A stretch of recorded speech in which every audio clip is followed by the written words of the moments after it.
Some people don't hate birthdays, they just avoid them. Not because they're boring, but because their mind has learned something most people never notice. Here's the psychology of people who don't celebrate their birthday, and what it silently reveals about them. Some people don't ignore their birthday out of laziness. They ignore it because the day feels heavier than the rest of the year. Psychologists have found that people who avoid their birthdays often have a deep habit of self-minimization, a belief formed early in life that their needs, their desires, and even their existence aren't worth making a big deal about. This isn't a conscious belief, it's a conditioning.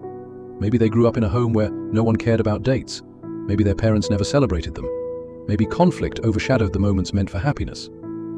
So the child learned, attention leads to disappointment. Don't expect anything. And adulthood simply continued the pattern. Another common trait is emotional independence, so strong that it looks like coldness to others. These people often grew up solving problems alone, regulating emotions alone, and comforting themselves alone. So when a birthday comes, the idea of being celebrated by others feels unnecessary. Not because they dislike love, but because relying on it feels unfamiliar, maybe even unsafe. Psychologists also talk about hedonic avoidance, avoiding pleasure because deep down, joy feels temporary or undeserved. For these people, birthdays don't feel like a celebration of life. They feel like pressure. Pressure to be happy, pressure to receive attention, pressure to act excited, pressure to meet expectations.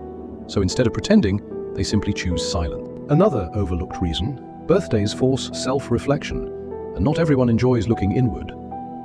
The truth is, some people don't want to think about how fast time is passing, what they haven't achieved yet, where they feel stuck, who they lost, the promises they never fulfilled. A birthday becomes a mirror, and some mirrors show things we aren't ready to face. There's also a psychological concept called emotional incongruence. It's when the emotions you're expected to feel don't match the emotions you actually feel.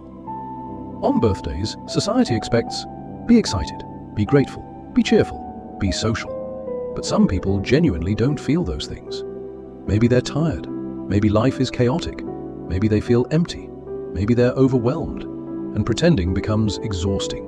So it's easier to step away from the entire event. Some people avoid birthdays because of social anxiety. A simple cake-cutting moment, or people singing happy birthday, can cause discomfort, overthinking, and embarrassment.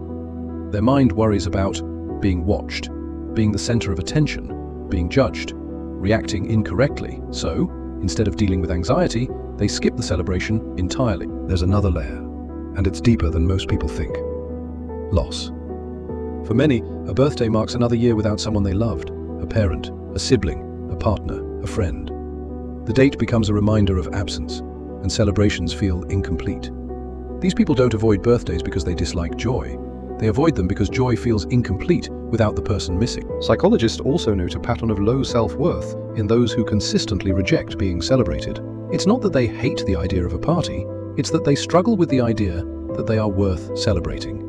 A person who grew up being criticized, ignored, or overshadowed often internalizes the belief, I'm not special, I don't deserve attention, why would anyone celebrate me? So on their birthday they stay quiet. Not to be mysterious, but because deep down they don't see what's worth celebrating. Another group avoids birthdays for a completely different reason. They're deeply private. These people don't like announcing dates, receiving surprise calls, or dealing with unexpected visitors. Their personality leans toward introversion, autonomy, and emotional boundaries.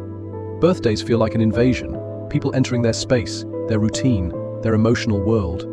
For them, peace is more valuable than parties. Some don't celebrate because of perfectionism. They want everything, a goal, a career, a relationship, a lifestyle, to be right before they celebrate themselves. So they keep postponing joy until they feel good enough.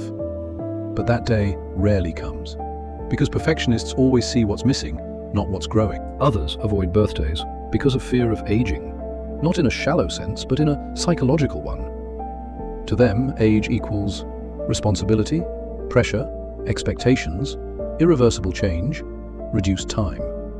So instead of celebrating, they feel anxious, they feel behind, they feel unprepared. And hiding from the day feels easier than confronting the reality it represents. But here's the most surprising insight. People who don't celebrate their birthday often give the best love. They are thoughtful, quietly caring, deeply empathetic. Because they know what it feels like to not be seen, they try hard to make others feel noticed. Because they know what it feels like to not be celebrated. They celebrate others more loudly. Because they know the weight of silence. They try their best to lighten it for someone else. So if you know someone who avoids their birthday, don't assume they're cold or strange. Most of them are carrying stories they rarely speak about. Most of them are protecting a part of themselves that never healed. And most of them don't want gifts, they want understanding. Thank you for watching this video. Follow for more.